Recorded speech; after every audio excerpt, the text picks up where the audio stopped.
Reason है इसका? Reason क्या है कि आप लोग को सब कुछ आता है? नाम बताओ।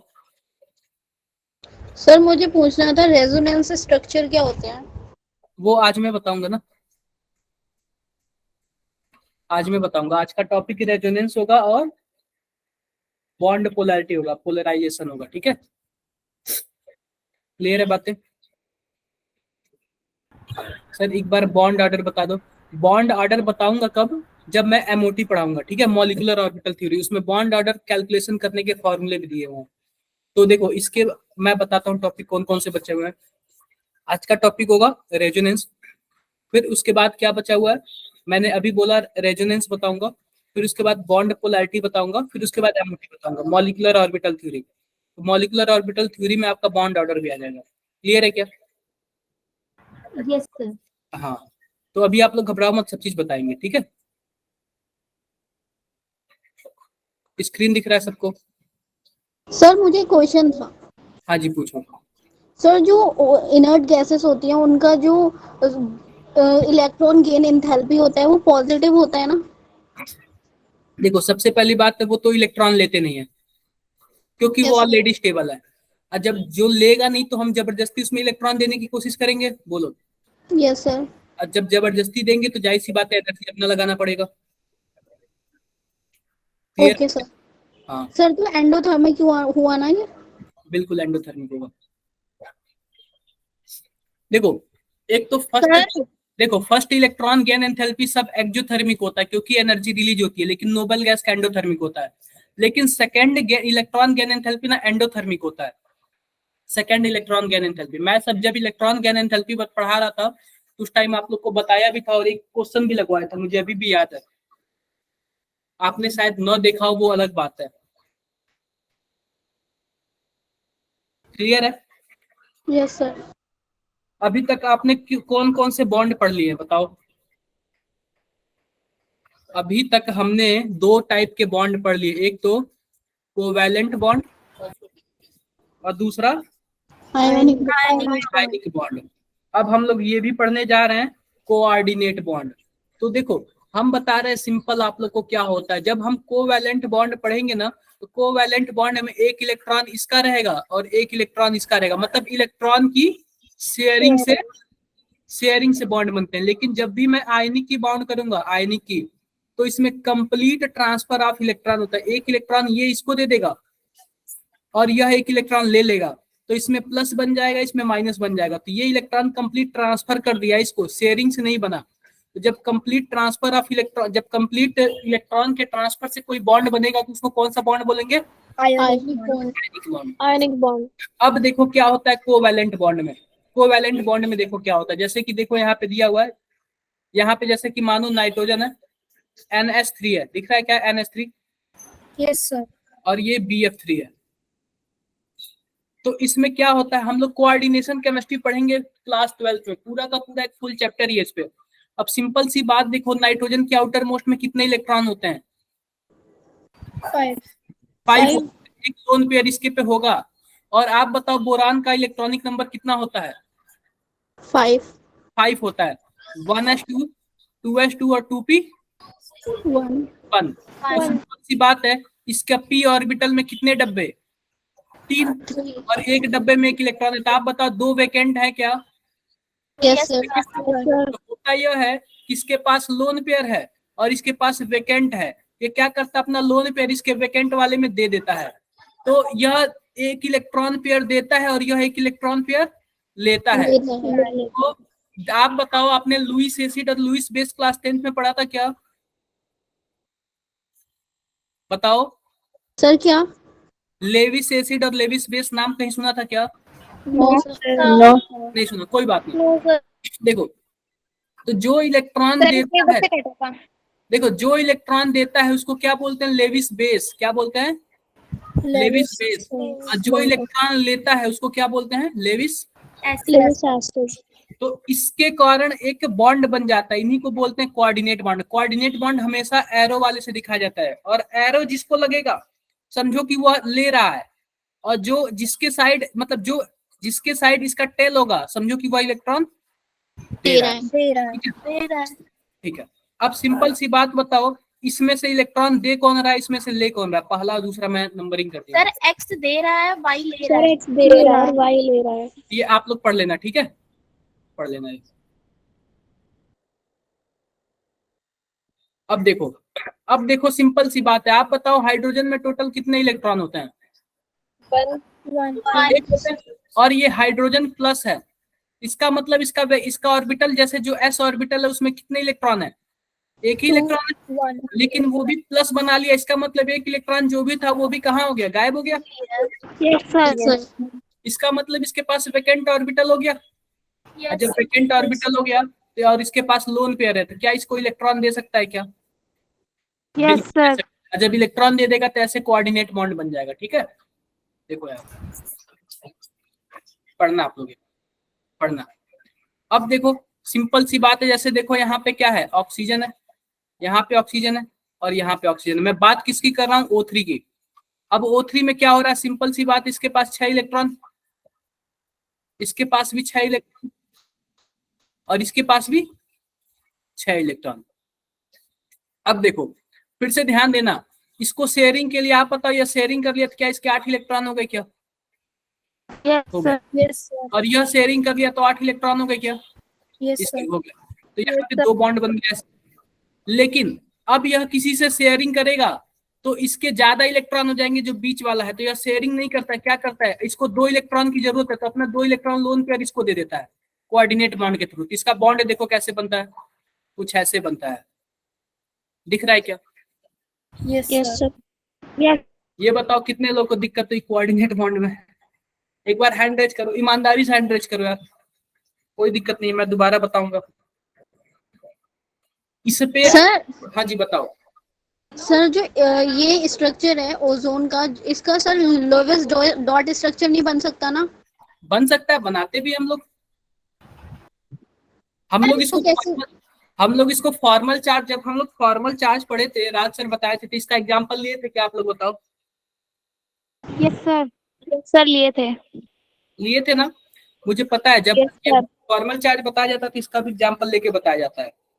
तो कोई बात नहीं, जब हम लोग दोबारा फॉर्मल चार्ज पढ़ेंगे तो फिर से पढ़ लेंगे, कोई प्रॉब्लम किसी को?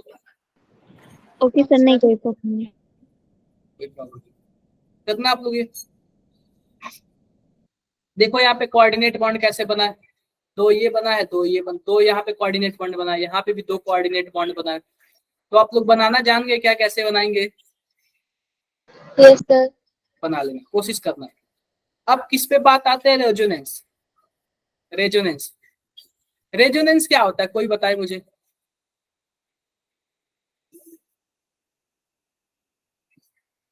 बताओ सर, अटेंडेंस फॉर्म फिल करना है क्या? हाँ जी, फिल कर लेना आप लोग, फिल कर रोज लेना। फिल करना है? क्या बोल रहे हो? इसे हमेशा बार बार फिल करना है? फिर से आया है क्या अटेंडेंस फॉर्म? सर नहीं। तो नहीं आया तो फिर क्यों करोगे बार बार, एक ही बार करना है ना। अब बताओ क्या होता है रेजोनेंस, आप लोग बताओ एक बार।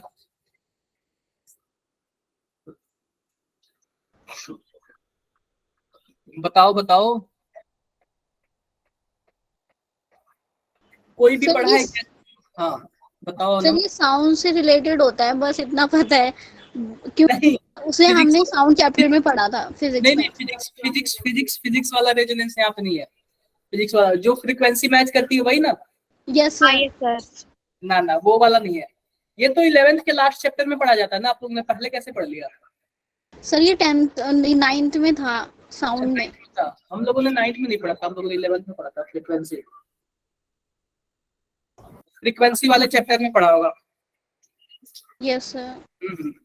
इसी वजह से कुछ रेजोनेंस कोटा का भी आपने नाम सुना होगा, जिसकी फ्रीक्वेंसी मैच कर गई, वो उसका पढ़ा हो। ठीक है, अब मैं बताता हूँ रेजोनेंस क्या होता है। जैसे कि ध्यान देना, resonance D localisation of pi bond. क्या होता है? D localisation of pi bond. Pi bond. तो जहां जहां पाई बॉन्ड होंगे, अगर इसका डी लोकेलाइजेशन हो गया, यानी कि अपना लोकेशन चेंज कर दिया, तो वहां पे क्या होगा? रेजोनेंस होगा। रेजोनेंस की मैं कंडीशन बता देता हूं। अल्टरनेट पोजीशन पे क्या होना चाहिए, डबल बॉन्ड होना चाहिए। अल्टरनेट पोजीशन पे डबल बॉन्ड होना चाहिए। आओ मैं बात करता हूँ, कुछ अच्छी बात करता हूँ। जैसे कि होता क्या है कि जैसे कि मान लो हमारे पास एक मॉलिक्यूल है, इसका नाम बता दो आप लोग। Benzene. बेंजीन। मैं नंबरिंग कर दूं अगर इसका 1 2 3 4 5 और 6, तो ध्यान देना 1 2 3 4 5 6। क्या ये दोनों स्ट्रक्चर सेम है? No, sir. आप लोग बताओ अदर्स। सिंपल सी बात है, मैं एक बात और बताता हूँ। जैसे कि मानो कोई भी कई कंपाउंड ऐसे होते हैं ना जिनका एक स्ट्रक्चर बना दो ना, तो यह इसकी पूरी प्रॉपर्टी शो नहीं कर पाता है। किसी एक स्ट्रक्चर से उसकी पूरी प्रॉपर्टी शो नहीं हो पाती है, तो उसके लिए हम लोग दूसरा स्ट्रक्चर भी बनाते हैं। और जब दोनों का काफी अच्छे से स्टडी करते हैं ना, तो इनकी पूरी प्रॉपर्टी क्या हो जाती है, पता चल जाता है। तो यह इसका हम बोल सकते हैं कि दोनों क्या है, रेजोनेटिंग स्ट्रक्चर है। क्या है? Resonating. Resonating structure. Resonating structure. Resonating.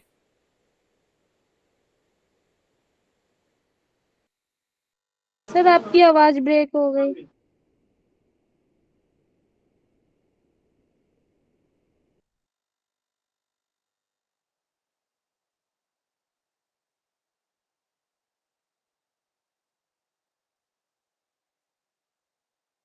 Sir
आवाज आ रही है क्या सबको?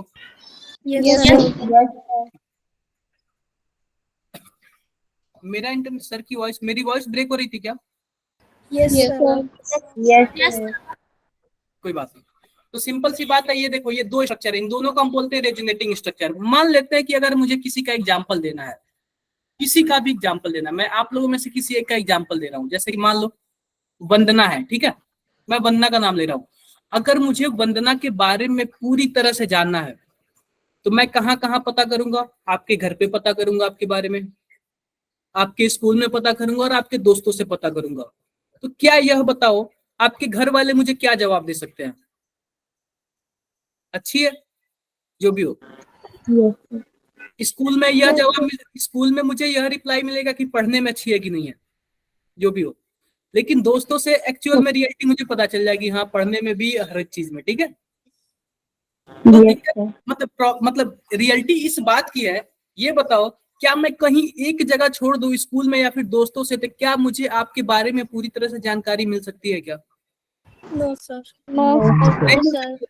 तो ऐसे ही कुछ स्ट्रक्चर के बारे में होता है। कभी कभी किसी एक स्ट्रक्चर से ना उसकी पूरी प्रॉपर्टी हम लोग नहीं पता कर सकते हैं। तो पूरी प्रॉपर्टी पता करने के लिए उसके कुछ और भी स्ट्रक्चर जो होते हैं ना, जो हमें पूरी प्रॉपर्टी पता करने में हेल्प करते हैं। तो इन्हीं सब स्ट्रक्चर को क्या बोलते हैं हम लोग? Resonating structure. जैसे Resonating कि मान लो यहाँ पे CO2 है, यहाँ पे क्या है, CO2। एक मिनट रुक जाओ, एक मिनट रुक जाओ बच्चों।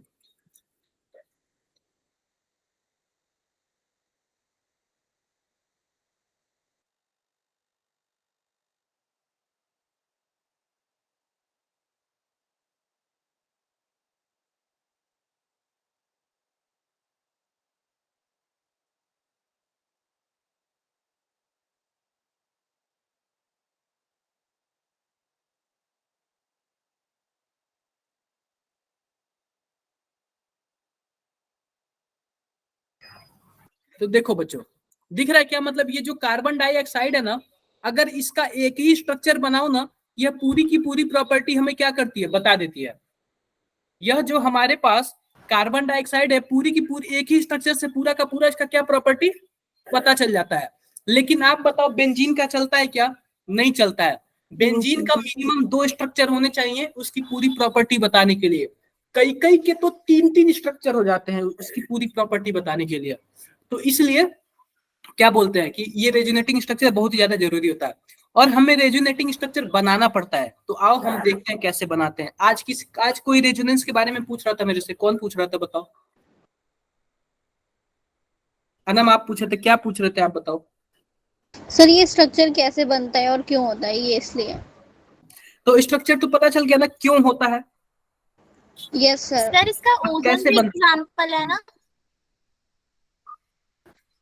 सर? हाँ, ओजोन भी इसका एक एग्जाम्पल है।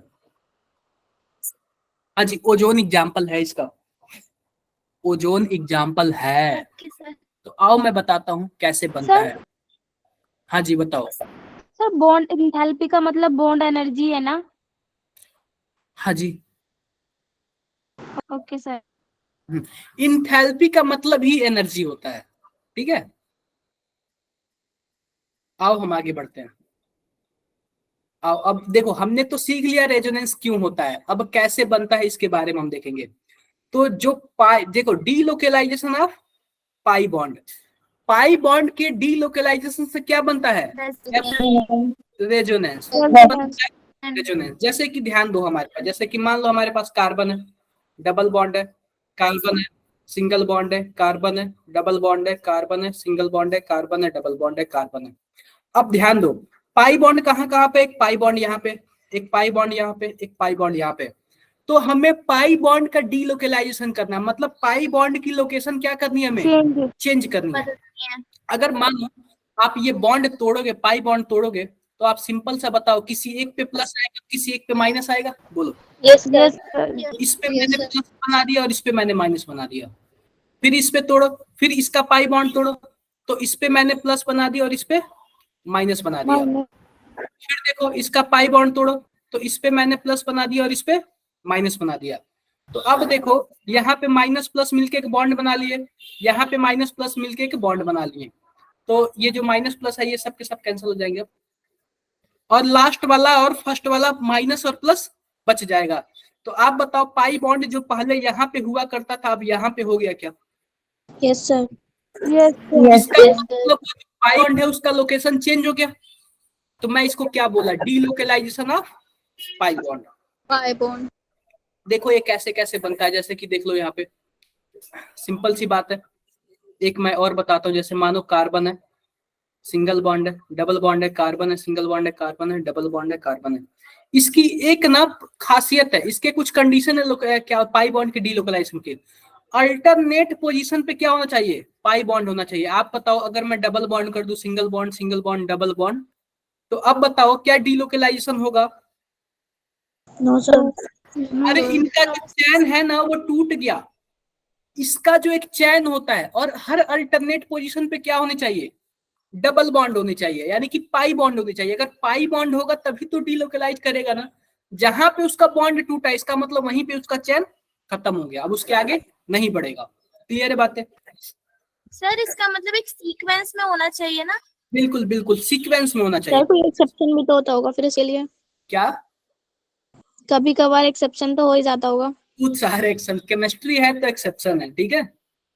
तो आओ मैं बताता हूं यह क्या होता है। पाई पाई डीलोकलाइजेशन होता है, पाई पाई रेजोनेंस होता है, पाई पाई रेजोनेंस होता है। अब सिंपल सी बात है, पाई बॉन्ड है और पाई बॉन्ड है, रेजोनेंस हो गया। जैसे देखो यहाँ पे इसको हम लोग डायरेक्टली ऐसे भी शो कर देते हैं, जैसे कि मान लो ये इधर शिफ्ट हुआ और यह इधर शिफ्ट हो गया। जब इधर शिफ्ट हुआ तो जाहिर सी बात है यह जो पाई बॉन्ड है अपना इलेक्ट्रॉन लेके यहाँ पे शिफ्ट हो गया। जब यहाँ पे शिफ्ट होगा तो यहाँ पे माइनस आ जाएगा, यहाँ पे प्लस आ जाएगा। तो डायरेक्टली ऐसे देखो, जैसे मैं एक और बात बताता हूँ, C double bond C, single bond C, double bond C, single bond C और डबल बॉन्ड सी। इसको देखो हम डायरेक्टली कैसे बनाते हैं। इस पाई बॉन्ड को यहाँ पे शिफ्ट किया, इस पाई बॉन्ड को यहाँ पे शिफ्ट किया और इस पाई बॉन्ड को यहाँ पे शिफ्ट किया। तो सिंपल सी बात है, इसमें होता है 2 इलेक्ट्रॉन। और जब 2 इलेक्ट्रॉन होंगे, एक इलेक्ट्रॉन को मैंने इस पे शिफ्ट कर दिया तो इस पे माइनस आ जाएगा और इस पे प्लस आ जाएगा। तो सिंपल सी बात है, हमने कुछ ऐसे बना दिया, कुछ ऐसे बना दिया, यहाँ पे प्लस आ जाएगा और यहाँ पे माइनस आ जाएगा, क्योंकि लास्ट इलेक्ट्रॉन किस पे जा रहा है, लास्ट वाले कार्बन पे जा रहा है। क्लियर समझे क्या आप लोग? Yes sir. या फिर आप लोग इसको ऐसे कर सकते हो और भी इजी तरीके से। आप लोग क्या सर करना, इसको यहाँ पे शिफ्ट कर देना और इसको यहाँ पे शिफ्ट कर देना, बॉन्ड को, खत्म बात, और कोई दिक्कत नहीं है। Sir Clear? इसकी जो पोजीशन चेंज हो रही है उससे इस पे क्या इफेक्ट हो रहा है? इसके अलग अलग स्ट्रक्चर बन सकते, एक तो यह भी स्ट्रक्चर है और एक यह भी स्ट्रक्चर है, हम दोनों स्ट्रक्चर से इसकी प्रॉपर्टी पता कर सकते हैं। समझ गए? Okay sir. अब देखो, जैसे मैं बेंजीन का बताता हूं आपको,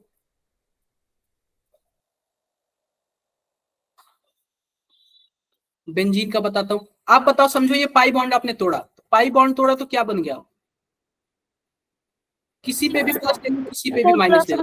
प्लस माइनस। अब देखो, अब ये मानो ये वाला पाई बॉन्ड तोड़ो आप,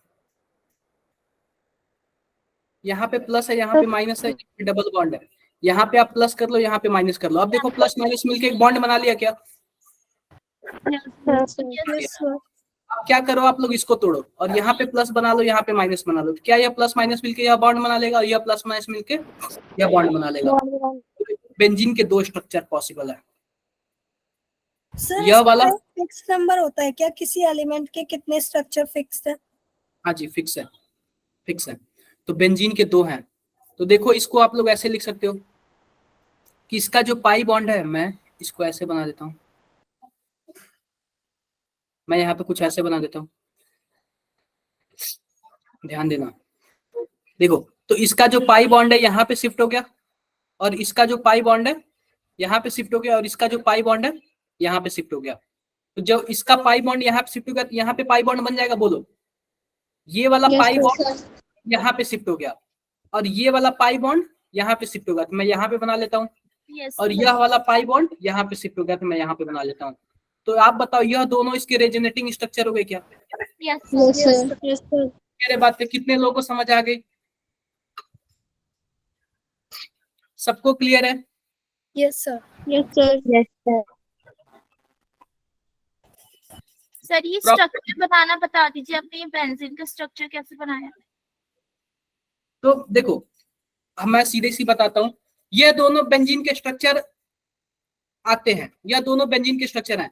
तो इन दोनों को बेंजीन के स्ट्रक्चर हम लोग न बना के हम लोग क्या करते हैं, इन दोनों का एक रिजल्टेंट बना लेते हैं, यानी कि दोनों का एक हाइब्रिड स्ट्रक्चर बना लेते हैं कि हम एक ही स्ट्रक्चर बनाएंगे, दोनों का काम आ जाएगा। तो दोनों का हाइब्रिड स्ट्रक्चर कुछ हम लोग ऐसे बनाते हैं। बेंजीन को ऐसे भी बनाते हो आप लोग, देखे होंगे कहीं। Yes sir. Yes sir. तो इसका मतलब क्या है, यह जो पाई बॉन्ड है ना, यह इस रिंग में घूम रहा है। इसका मतलब पाई बॉन्ड डीलोकलाइज हो रहा है, अपना पोजीशन क्या कर रहा है, बार बार चेंज कर रहा है, डीलोकलाइज हो रहा है। तो इसलिए इसका हाइब्रिड स्ट्रक्चर हमने कुछ ऐसे ही बना दिया। क्लियर बात है? Yes sir. यस। आओ और भी पढ़ते हैं थोड़ा बहुत। तो इसके कुछ ये देखो, ओजोन के रेजोनेटिंग स्ट्रक्चर देखो। जैसे कि मान लो हमारे पास क्या है, कुछ ऐसे है। अब देखो, इस पाई बॉन्ड को हमने यहाँ पे शिफ्ट कर दिया, तो क्या हो गया, ये कुछ ऐसे हो गया। आप बताओ, दोनों स्ट्रक्चर लगभग सेम ही है ना? Yes sir. Yes sir. तीर इस साइड मारा है और एक बार तीर इस साइड मारा है, तो दोनों पॉसिबिलिटी हो सकती है, ये दोनों रेजोनेटिंग स्ट्रक्चर के। अब मुझे इनका एक हाइब्रिड यानी कि रिजल्टेंट बनाना है। रिजल्टेंट कैसे बनाएंगे, एक बार डबल बॉन्ड यहाँ पे आ रहा है और एक बार डबल बॉन्ड यहाँ पे आ रहा है, तो मैं क्या कर रहा हूँ, डबल बॉन्ड को घूमते हुए मैंने बना दिया। ये देखो, डबल बॉन्ड एक यहाँ पे है और एक बार यहाँ पे है। इसको मैंने ऐसा शो किया है कि डबल बॉन्ड क्या हो रहा है, घूम रहा है, यानी कि दोनों जगह पे है। क्लियर बात है? Yes. Yes sir. Yes sir.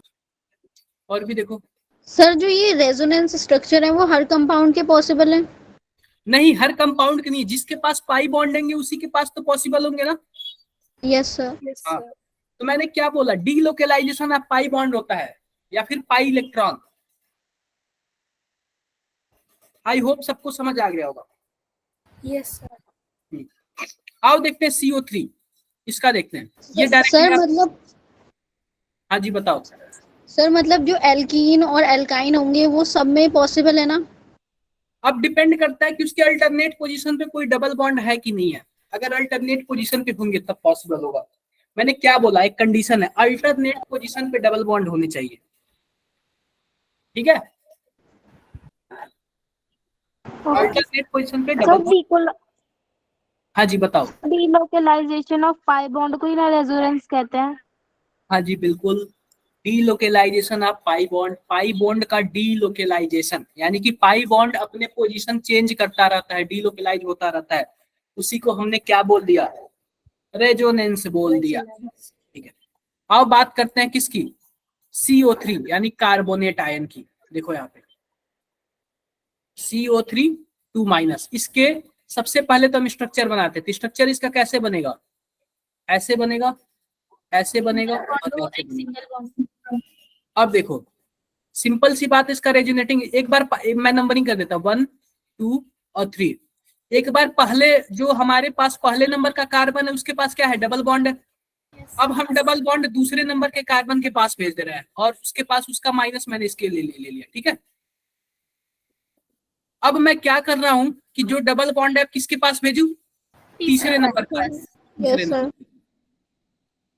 यहाँ पे डबल बॉन्ड तीसरे नंबर पे भेज दिया, जो माइनस है मैंने दूसरे नंबर पे भेज दिया। तो यह तीनों स्ट्रक्चर इसके पॉसिबल है, तीनों स्ट्रक्चर इसके पॉसिबल है। यह वाला सिंबल जो हम लगाते हैं ना, यह वाला, यह रेजोनेंस के लिए ही लगाते हैं कि यह तीनों के तीनों स्ट्रक्चर क्या है, लगभग सेम ही है।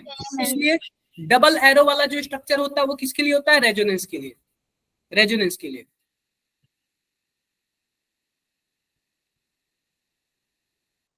किसी को doubt? No sir. No sir. आगे सर इसका बताइए। रेजोनेंस हाइब्रिड कैसे बनेगा फिर? बता देते हैं, बता देते हैं।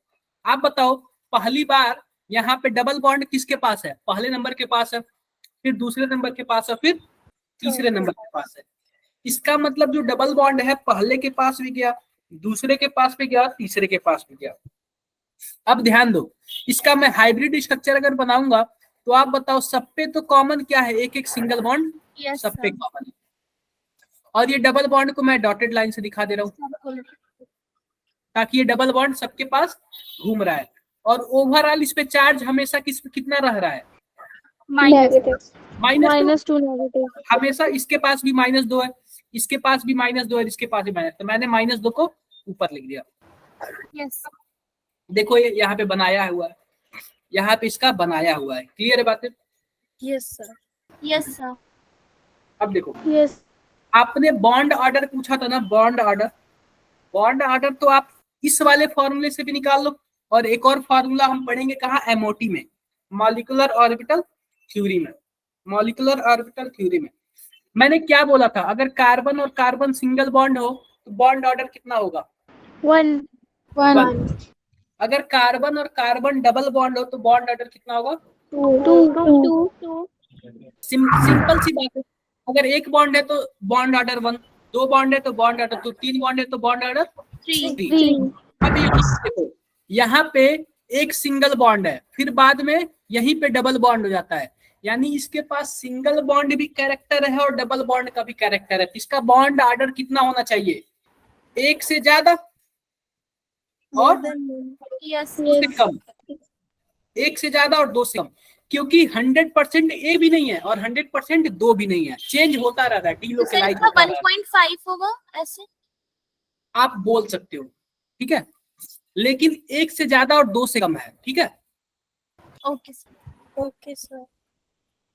अब देखो यहाँ पे क्या हो रहा है, बॉन्ड ऑर्डर का formula, total number of bond participate in resonance और divided by total number of resonating structure. आप बताओ इसके total number of resonating structure कितने हैं, 3 बेंजीन के कितने थे, 2 थे। 2 अब बताओ इसके टोटल कितने बॉन्ड हैं, 4 4 और इसके टोटल कितने रेजोनेटिंग स्ट्रक्चर बन रहे हैं, 3 बन 3 बॉन्ड ऑर्डर कितना, 1.33 मैंने क्या बोला कि एक से ज्यादा होगा और दो से कम होगा।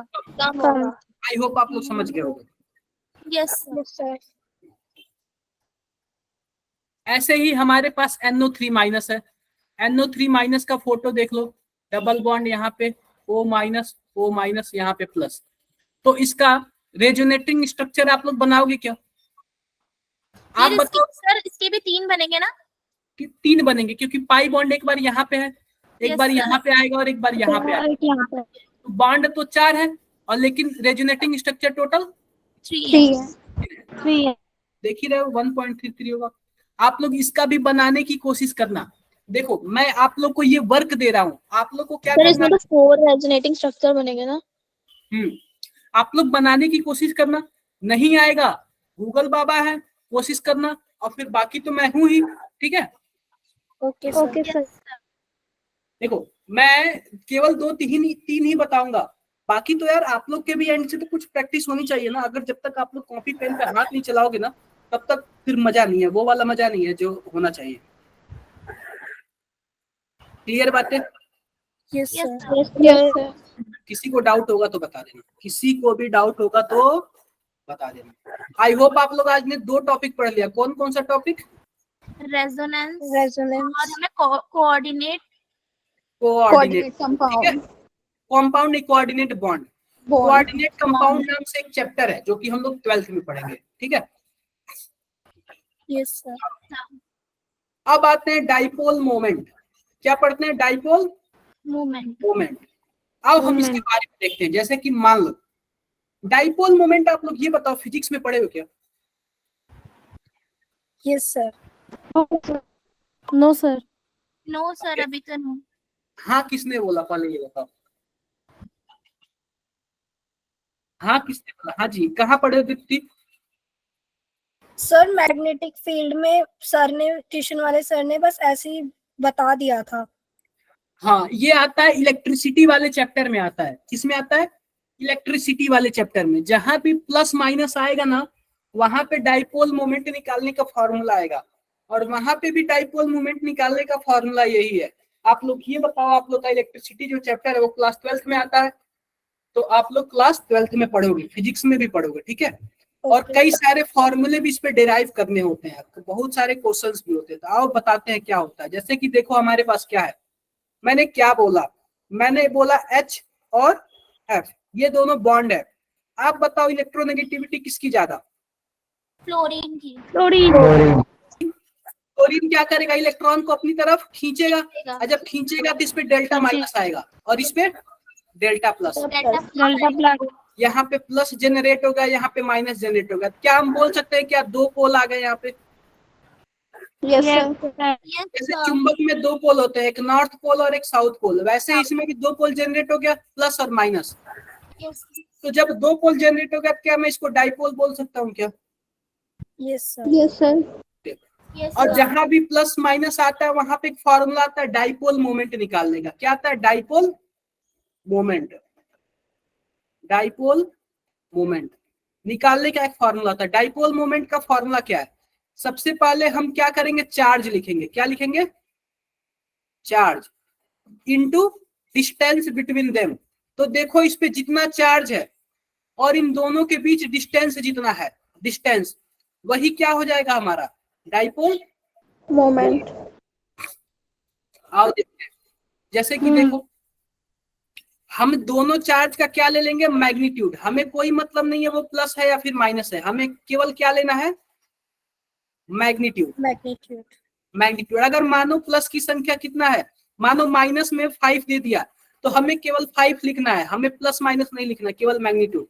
और डिस्टेंस लिखना है कि इन दोनों के बीच डिस्टेंस कितना, उसी को हम लोग क्या बोल दिया? Dipole moment.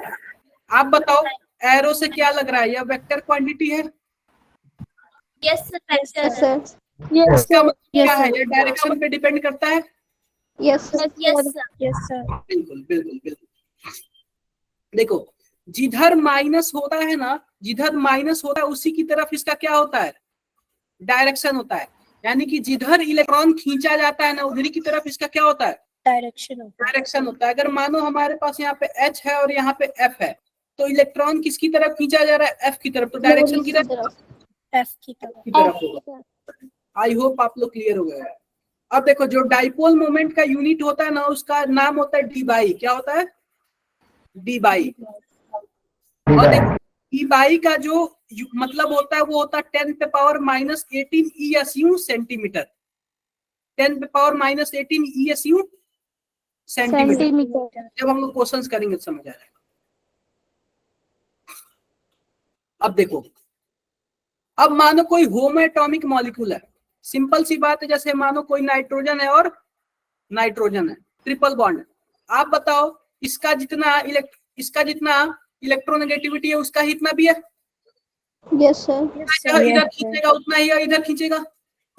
यस तो आप बताओ डाइपोल मोमेंट क्या हो जाएगा? डायरेक्शन तो दोनों का, जितना डायरेक्शन इधर है उतना डायरेक्शन इधर है, तो मैग्नीट्यूड क्या हो जाएगा? जीरो। अगर होमो एटॉमिक मॉलिक्यूल आ गया, यानी सेम एटम वाले आ गए, तो क्या हो जाएगा? डाइपोल मोमेंट जीरो होगा। लेकिन अलग अलग आए तो क्या होगा? एक्स्ट्रा होगा। तो जो डाइपोल मोमेंट होता है वो डायरेक्टली प्रोपोर्शनल क्या होता है? Difference in electronegativity. जिसका इलेक्ट्रोनेगेटिविटी ज्यादा होगा उसका डाइपोल मोमेंट भी क्या होगा? ज्यादा होगा। देखो HF में, HCl में, HBr में और HI में सब पे डेल्टा प्लस और डेल्टा माइनस बनेगा, यानी कि डाइपोल मोमेंट कुछ ना कुछ होगा। तो जाहिर सी बात है जिसका इलेक्ट्रोनेगेटिविटी ज्यादा है उसका डाइपोल मोमेंट क्या होगा? ज्यादा होगा। क्लियर है क्या बात है? Yes sir. अगर मान लो पॉली एटॉमिक मॉलिक्यूल है, यानी बहुत सारे मॉलिक्यूल हैं, तो उसमें हम लोग वेक्टर वाला फॉर्मूला लगाते हैं। ठीक है, वेक्टर वाला फॉर्मूला लगाते हैं। और मुझे पता है कि आप लोग को वेक्टर काफी अच्छे से आता है। आप लोगों ने वेक्टर वाला चैप्टर पढ़ लिया है क्या? Yes sir. आप लोग को वेक्टर काफी अच्छे से आता है। देखो यहाँ जैसे कि मान लो हमारे पास क्या है? BeCl3 है, Cl। अब देखो मैंने क्या बोला कि जिसके साइड जो इलेक्ट्रोनेगेटिव एटम ज्यादा है वो अपनी तरफ क्या करेगा? इलेक्ट्रॉन को खींचेगा। और जब खींचेगा तो डायरेक्शन उसी की तरफ जाएगा। एक डायरेक्शन इसकी तरफ गया, एक डायरेक्शन इसकी तरफ गया और एक डायरेक्शन इसकी तरफ गया। अब देखो क्या होता है, मान लेते हैं मैं इसको μ1 बोल देता हूँ, इसको μ2 बोल देता हूँ और इसको μ3 बोल देता हूँ। तो आप लोग ये बताओ कि इन दोनों का रिजल्टेंट कुछ ऐसे होगा क्या? इन दोनों का रिजल्ट μ3 और μ2 का आपने वेक्टर अगर पढ़ा होगा तो। यस सर, रिजल्टेंट है। Yes sir. ऐसे ही तो अगर इन दोनों का रिजल्टेंट अगर सेम हुआ तो वेक्टर क्या, ये ओवरऑल क्या हो जाएगा? जीरो हो जाएगा, क्योंकि ये जितना ऊपर जा रहा है उतना ही नीचे जा रहा है। लेकिन अलग अलग होगा, जाहिर सी बात है अलग अलग हो जाएगा। ठीक है, यस ठीक है। देखो, if in one molecule surrounding atom are same and a central metal atom do not contain any lone pair, then dipole moment is zero। अगर मानो सराउंडिंग वाले एटम क्या है? सेम है, और सेंट्रल मेटल एटम के पास क्या है? कोई लोन पेयर नहीं है, तो क्या हो जाएगा उसका डाइपोल मोमेंट? जीरो। आप बताओ अगर हमारे पास BeCl3 है तो क्या बताओ बोरान के पास कोई लोन पेयर है? नो सर, नहीं है। सराउंडिंग वाले एटम सभी के सभी सेम है। Yes sir. तो इसका डाइपोल मोमेंट क्या होगा? जीरो। ऐसे ही मैं CH4 का बोल रहा हूँ, क्या कार्बन पे कोई लोन पेयर है? No sir. डाइपोल मोमेंट है? जीरो हो जाएगा। ऐसे ही BF3 का जीरो हो जाएगा, BeCl2 का, PCl5 का, SF6 का। आप बताओ अगर मैं PCl3 लिखूं तो इसका डाइपोल मोमेंट जीरो होगा? बताओ। नहीं होगा, क्योंकि P के पास क्या है? एक लोन पेयर है। यहाँ पे क्या लिया है? यहाँ पे लिखा हुआ कि अगर सेंट्रल मेटल के पास अगर लोन पेयर नहीं है और सराउंडिंग वाले एटम सबके सब क्या है? सेम है, तो डाइपोल मोमेंट क्या हो जाएगा? जीरो।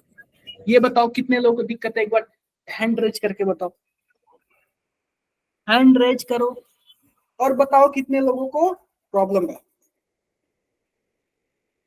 अरे बताओ भाई। समझ आ गया। अब देखो कुछ कुछ ऐसे भी होते हैं जिनके जीरो नहीं होते, जैसे मान लो हमारे पास क्या है? Xenon chloride. अब इसमें देखो क्या है, मैं इसका स्ट्रक्चर बनाता हूँ। यहाँ पे F है, यहाँ पे F है, यहाँ पे F है और यहाँ पे F है, और यहाँ पे लोन पेयर है और यहाँ पे लोन पेयर है। अब सिंपल सी बात बताओ, लोन पेयर भी अपनी तरफ इलेक्ट्रॉन को खींचेगा और जो फ्लोरीन है वो भी अपनी तरफ खींचेगा। तो जितना ऊपर खींच रहा है उतना ही नीचे खींच रहा है, तो इसका डाइपोल मोमेंट क्या हो जाएगा? जीरो। डाइपोल मोमेंट जीरो होता है, उसको हम लोग एक नाम से बोलते हैं, क्या बोलते हैं? Non non polar. क्योंकि इसमें पोलर है ही नहीं, पोलर होगा तो प्लस और माइनस बनेगा, इसमें तो पोलर है ही नहीं, जितना ऊपर जा रहा है उतना नीचे जा रहा है। क्लियर क्या बात है? Yes sir. यस इसका थोड़ा सा कंफ्यूजन वाला है, कंफ्यूजन वाला ध्यान देना आप लोग। क्या है यहाँ पे, जैसे कि देखो यहाँ पे जीनॉन है, यहाँ पे फ्लोरीन है, यहाँ पे फ्लोरीन है, और इसके पास टोटल 3 लोन पेयर है, एक यहाँ पे, एक यहाँ पे और एक यहाँ पे। अब देखो यह फ्लोरीन जितना ऊपर खींच रहा है वही फ्लोरीन उतना ही नीचे खींच रहा है, तो इन दोनों का जो हमारा जो क्रॉस हो जाएगा, यानी कि इन दोनों का डाइपोल मोमेंट तो 0 हो जाएगा। बचा आप कौन? Lone pair. तो लोन पेयर जितना ये इधर खींच रहा है ना, और इन दोनों का रिजल्टेंट क्या आएगा? बीच में आएगा। Yes sir. बीच में यस सर। जो बीच वाला रिजल्टेंट है ना, इससे मैच कर जाता है, तो इधर जितना जा रहा है उधर इतना ही जा रहा है, इसका भी रिजल्टेंट क्या हो जाता है? 0 हो जाता है। 0। कितने लोगों को नहीं क्लियर हुआ? वेक्टर अगर आप लोग पढ़े हुए तो आपको समझ आ रहा होगा। सर हो गया क्लियर।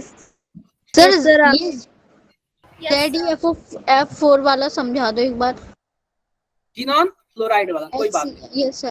सिंपल सी आप बात बताओ, यह लोन पेयर जितना ऊपर खींचेगा वही लोन पेयर उतना ही नीचे खींचेगा, यस यस सर। या फिर आप बताओ अगर आप इसको बीच से काटते हो तो जितना पोर्शन ऊपर है सेम उतना ही पोर्शन नीचे भी है, यस यस सर। जितना यह ऊपर खींचेगा उतना ही नीचे खींचेगा, तो रिजल्टेंट तो 0 हो जाएगा ना। सर। Yes sir. मैंने क्या बोला? इसका एक डायरेक्शन होना चाहिए, डायरेक्शन किधर जाएगा? माइनस के साइड जाएगा, यानी कि जिधर इलेक्ट्रॉन होंगे। लेकिन जितना डायरेक्शन ऊपर जा रहा है उतना ही डायरेक्शन नीचे जा रहा है, तो ओवरऑल क्या हो जाएगा? 0। समझो कि ये रस्सी वाला गेम है, एक लंबी सी रस्सी है, आप इधर से जितना तेजी से खींच रहे हो वो भी इधर से उतना ही तेजी से खींच रहा है, तो रस्सी क्या कभी कोई गिरेगा? क्या नहीं गिरेगा।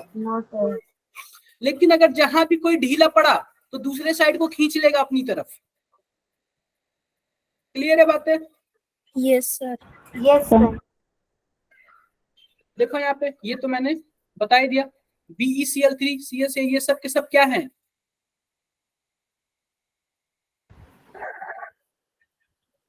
Non polar. देखो सिंपल सी बात बता रहा हूँ, आप बताओ कार्बन डाइऑक्साइड का बताओ, पोलर है या फिर नॉन पोलर है? Sir non polar. जितना यह इधर खींचेगा उतना यह इधर खींचेगा। Non polar. Sir lone pair भी नहीं है इसमें तो। क्या? बोलो बोलो। सर इसमें कार्बन के पास लोन पेयर नहीं है। कोई बात नहीं, कोई बात नहीं। हाँ जी बताओ। सर यहाँ पे जो नॉन पोलर मॉलिक्यूल्स में पोलर बॉन्ड क्या क्यों लिखा है? कुछ कुछ ना नॉन पोलर होते हैं लेकिन उनमें पोलर वाला सीन होता है, जैसे कि देख लो, ए पोलर मॉलिक्यूल में है नॉन पोलर बॉन्ड, मतलब कि मान लो हमारे पास क्या है, हमारे पास PS3 है, क्या है? PS3 है और NCl3 है। तो सिंपल सी बात है मैं PS3 का बताता हूँ, सिंपल सी बात है मैं PS3 का बताता हूँ, ठीक है। अब PS3 में क्या है, जितना यह खींचता है ना, जितना यह तीनों मिलकर खींचते हैं ना, उतना यह अकेले मिलकर ऊपर खींच लेता है। तो इसका मतलब क्या हुआ? डायरेक्शन का रिजल्टेंट क्या हो जाएगा? 0।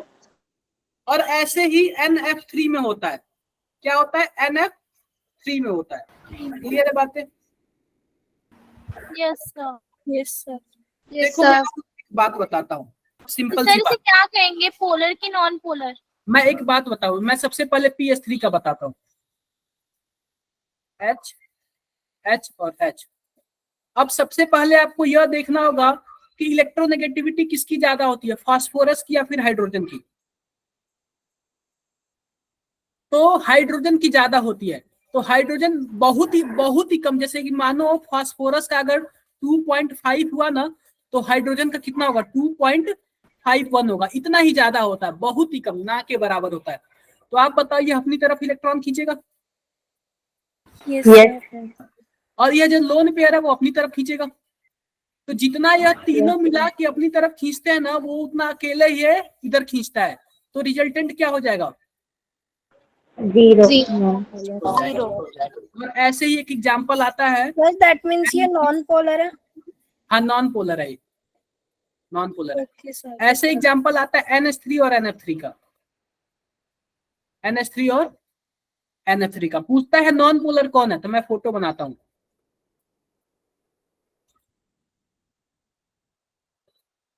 NH3 का बनाता हूँ। पूछता है दोनों में सबसे ज्यादा पोलर कौन है, तो आप बताओ आप लोग दोनों में सबसे ज्यादा पोलर कौन है? NF3।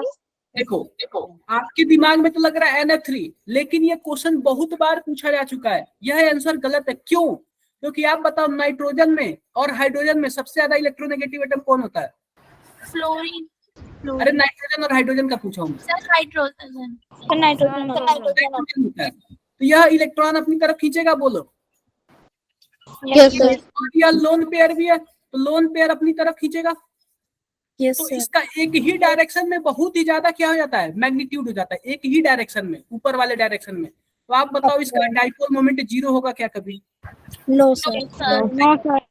लेकिन बात करते हैं NF3 का। आप बताओ नाइट्रोजन में और क्लोरीन में सबसे ज्यादा डाइपोल मोमेंट किसका? Fluorine fluorine. यह अपनी तरफ खींचेगा और लोन पेयर अपनी तरफ खींचेगा। अपनी तरफ ये खींचेगा। क्या कर देता है, जितना ये तीनों मिलके खींचते हैं उतना लोन पेयर खींच देता है। तो इसका डाइपोल मोमेंट लगभग क्या हो जाता है, 0 के 0 हो जाता है। 0 के बराबर। तो डाइपोल मोमेंट ज्यादा किसका हुआ?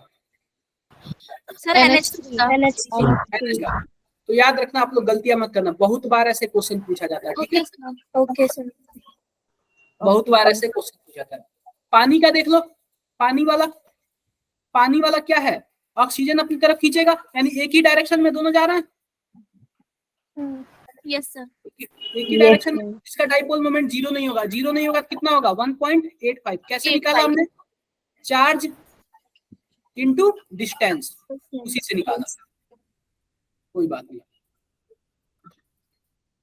सर हमें डिस्टेंस दे रखा होगा ना? हाँ डिस्टेंस दे रहेगा, डिस्टेंस और चार्ज दोनों दे रखा होगा, और आपको बस कैलकुलेशन सिंपल फॉर्मूले में पुट करके करना है। ओके सर अब हमसे पूछ रहा है कि सबसे ज्यादा डाइपोल मोमेंट किसका होगा इन चारों में? सर पोलर मॉलिक्यूल्स वो होंगे ना जिनमें प्लस और माइनस आ जाएगा। हाँ, पोलर मतलब जिसमें दो पोल हो। दो पोल का क्या मतलब है, प्लस और माइनस। अब प्लस माइनस कब होगा, जब इलेक्ट्रोनेगेटिव एटम डिफरेंस होगा। ठीक है, अब हमसे पूछ रहा है कि हमें इसका ऑर्डर बता दो, ऑर्डर बता दो। तो सबसे पहले आप जानते हो CCl4 का क्या होगा, 0 होगा, क्योंकि सेंट्रल एटम मेटल एटम पे लोन पेयर कंपेयर नहीं है और सबके सब साइड वाले एटम सेम है। और सेम सबसे है ज्यादा किसका है, CH3Cl का। ये डाटा के हिसाब से आप लोग बस ना रट्टा मार लो, क्योंकि कभी कभी कंपैरिजन करने के लिए पूछ देता। ठीक है, आप लोग Ratte okay sir. application of dipole moment to determine the polarity and geometry of molecule। polarity मतलब क्या है, जिसका डाइपोल मोमेंट होगा वह नॉन पोलर होगा, जिसका डाइपोल मोमेंट होगा वह पोलर होगा, जिसका डाइपोल मोमेंट नहीं होगा वह नॉन पोलर तो आप बताओ यह क्या होगा, सबके सब क्या है, पोलर है, नॉन पोलर नॉन पोलर है। क्योंकि आप सबका स्ट्रक्चर बना लो, जितना यह इधर खींचेगा उतना यह इधर। BF3 का भी देख लो, CCl4 का, ये सबके सब नॉन पोलर है। यह सबके सब क्या है, पोलर है। इसका याद रखना, इसका मैं इसका बताता हूं, Cl2O का फोटो जो होता है ना, वो लीनियर नहीं होता, कुछ ऐसे होता है, और इस पे 2 लोन पेयर होते हैं। अब आप ये बताओ, यह जितना इधर खींचेगा वह उसका इतना ही इधर खींचेगा, इसका रिजल्टेंट यहाँ पे आएगा, और यहाँ पे 2 लोन पेयर है तो काफी तेजी से ऊपर खींचते हैं। तो यह कभी भी इसका डाइपोल मोमेंट क्या होता है, 0 नहीं होगा। जो लीनियर मॉलिक्यूल है उनका तो 0 होगा, लेकिन जो बेंट मॉलिक्यूल है उसका 0 नहीं होगा। यानी कि जो सिमेट्रिकल उनका तो 0 होगा, लेकिन जो अनसिमेट्रिकल है उनका 0 नहीं होगा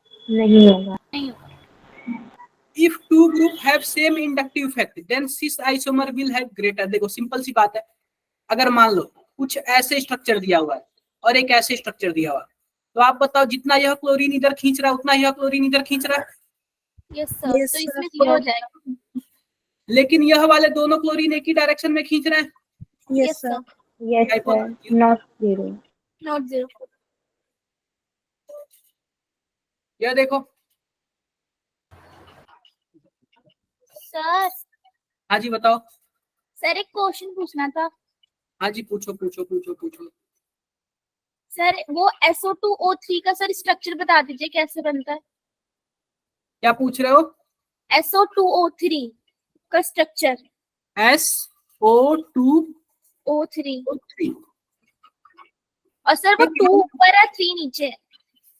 ये कहाँ मिला आपको, ये बताओ। सर वो एनसीईआरटी में ही है। इसका जो अरेंजमेंट है वो ट्राइगोनल प्लानर है। सर जब एनसीईआरटी पढ़े थे तो उसमें लिखा था। H2O3 है या फिर SO2O3 है? SO2O3 है सर। SO, एक मिनट मैं लिखता हूँ यहाँ पे। SO2। O3 सर 2 पर है, वो चार्ज है सर 2।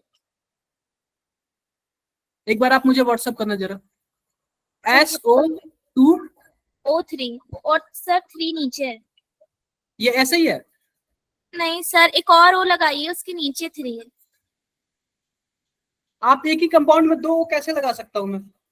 सर वही तो, इसमें ऐसे ही दे रखा है। ऐसा एक O है जिसमें ऊपर 2 है और एक O है जिसमें नीचे 3 है। एक बार फोटो भेजो मुझे। Okay sir. अभी फोटो भेजो, मैं देखता हूँ। SO3O2 माइनस होगा या फिर SO42 माइनस होगा या फिर H2O3 होगा। भेज रहा क्या, ग्रुप में भेजो। ये बताओ कितने लोगों को दिक्कत हुई है डाइपोल मोमेंट में। आज हमने 3 टॉपिक पढ़ा, रेजोनेंस, डाइपोल मोमेंट और कोऑर्डिनेट बॉन्ड। तो आप लोग घर पे जाके करोगे क्या? Yes sir. देखो ये, अगर मानो हमारे पास कुछ ऐसे है, यहाँ पे क्लोरीन है, यहाँ पे क्लोरीन है। यह क्लोरीन जितना ऊपर खींचेगा वही क्लोरीन इतना नीचे खींचेगा, तो क्या हो जाएगा? डाइपोल मोमेंट जीरो जाएगा डाइपोल मोमेंट। और यह यहाँ पे खींचेगा या यहाँ पे खींचेगा। अगर सिमेट्री होता तो जीरो हो जाता, लेकिन इसमें इन दोनों में सिमेट्री नहीं है। देखो यहाँ पे जीरो नहीं होगा, इसका रिजल्टेंट कुछ इधर आएगा, इधर आएगा तो एक ही डायरेक्शन में हो जाएगा, तो जीरो नहीं होगा। पर ये पोलर भी होंगे ना? हाँ ये दोनों पोलर होंगे और यह non polar. Non polar.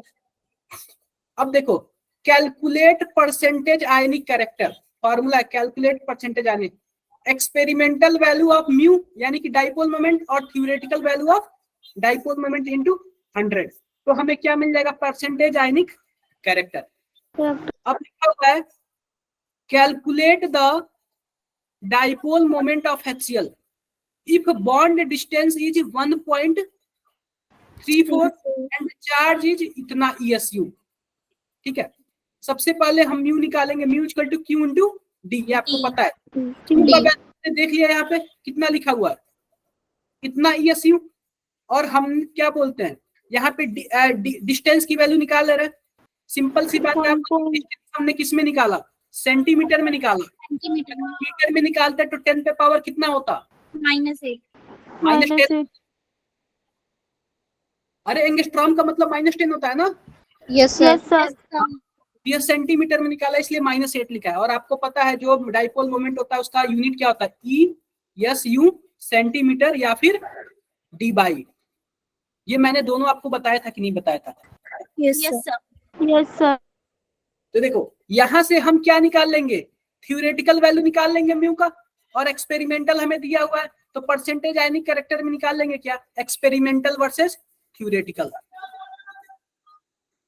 Clear बात है? Yes sir.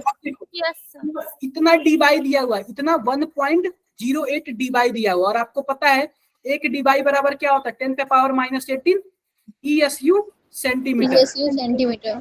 तो जब ऊपर वाला फॉर्मूला ESU सेंटीमीटर में आया है तो नीचे वाला भी ESU सेंटीमीटर में होना चाहिए।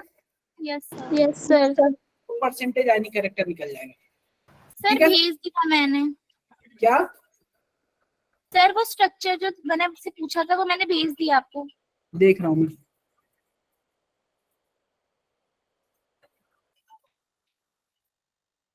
मेरे पास तो अभी नहीं आया। एक मिनट रुको।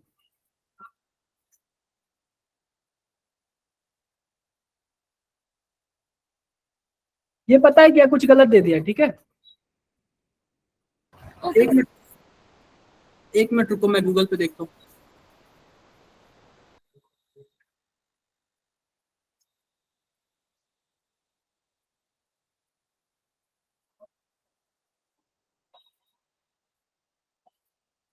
ऐसा तो कहीं स्ट्रक्चर मुझे नहीं मिल रहा है। यस सर, बनाने ही नहीं आ रहा था ये वाला स्ट्रक्चर, इसलिए आपसे पूछा। ठीक है, मैं कोशिश करता हूँ नेक्स्ट क्लास में बताऊं आपसे, ठीक है। अरे ये अलग अलग है, ये वो नहीं है। ये आपको पता है क्या दिया हुआ है, ये बीच में कॉमा होगा, SO2 comma O3। Yes sir. ये बेंट स्ट्रक्चर है। मैंने क्या बोला था, SO2 का स्ट्रक्चर कुछ ऐसे होगा। क्यों होगा? क्योंकि S के पास एक लोन पेयर है, लोन पेयर इसको दबा देगा। और Yes, ऐसे sir. ही ऑक्सीजन का स्ट्रक्चर O3 का ऐसे होगा। ये बीच में कॉमा नहीं लगाया, जिसकी वजह से आप कंफ्यूज हो रहे हो। Yes sir. इसके पास भी लोन पेयर होता है, जिसकी वजह से दबा देते हैं, तो बेंट स्ट्रक्चर है। Yes, sir. कामा है, स्ट्रक्चर नहीं है। वही मैं कंफ्यूज हो गया हूँ, यार क्या पूछ दिया। Okay sir. हाँ, अच्छी बात है आपने पूछा। तो ये बताओ, आप सबको क्लियर हो गया क्या हर एक चीज? Yes sir. Yes sir. Sir आपने जो डिस्टेंस है वो से एंगस्ट्रॉम से सेंटीमीटर में कैसे बदला? देखो सिंपल सी बात है, मैं आपको एक फॉर्मूला बताता हूँ अच्छे से। आप लोग कन्वर्जन जानते हो। सबसे पहले ये बताओ, 1 मिली में कितना होता है? 10 पे पावर -3। Yes sir.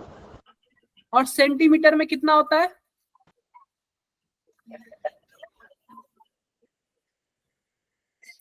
सर किस चीज में कन्वर्ट कर रहे हैं? ये बताओ, जो मिली का फॉर्मूला होता है वो क्या होता है? आपने किलो का क्या मतलब होता है? 10 पे पावर 3 होता है क्या? सेंटीमीटर का 10 पे पावर -2 होता है। नैनोमीटर का क्या होता है? 10 पे 10 power to the power -9। Angstrom का क्या होता है? 10 to 10 the power -10। -10। अगर मान लो, और मीटर का क्या होता है? 1 होता है, कुछ नहीं होता, ठीक है। अब आप लोग एक बात बताओ, अगर हमें मिलीमीटर से किस में कन्वर्ट करना है?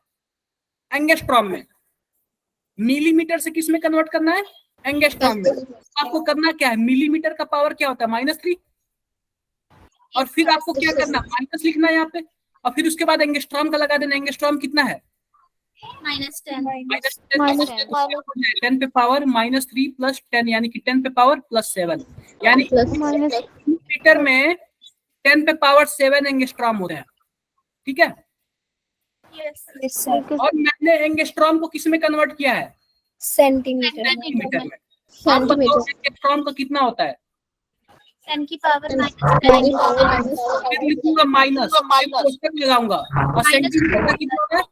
-2। तो क्या हो जाएगा? 10 पे पावर -8 और +2 हो जाएगा। सॉरी, -8 हो जाएगा। -8। Yes sir. तो ये बताओ, ये फॉर्मूला आप लोग को कैसा लगा? सर अच्छा। आप लोग इससे कुछ भी निकाल सकते हो। सर वो वाली स्लाइड दिखा दीजिए एक बार, नोट कर मैं लें। स्लाइड दिखा दे रहा हूँ। इससे आप लोग कैसे भी करके कुछ भी निकाल सकते हो, बहुत इजी है ये। और भी किसी को कुछ पूछना, कुछ भी पूछ लो। सर पोलर बॉन्ड क्या है?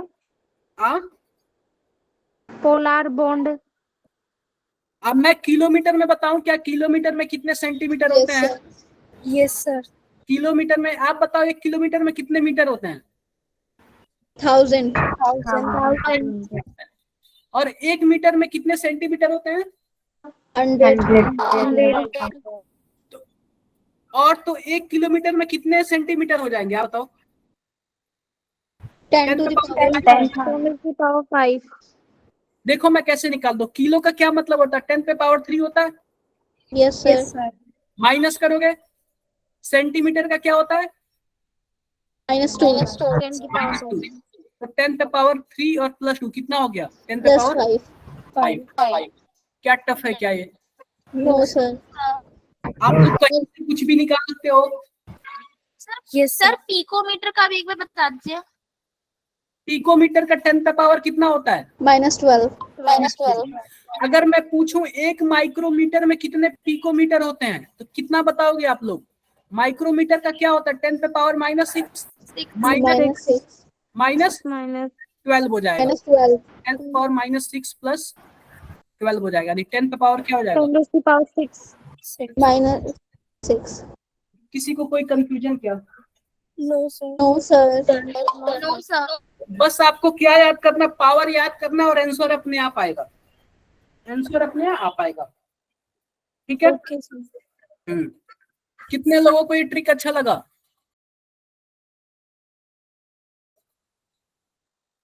इजी हो गया ना?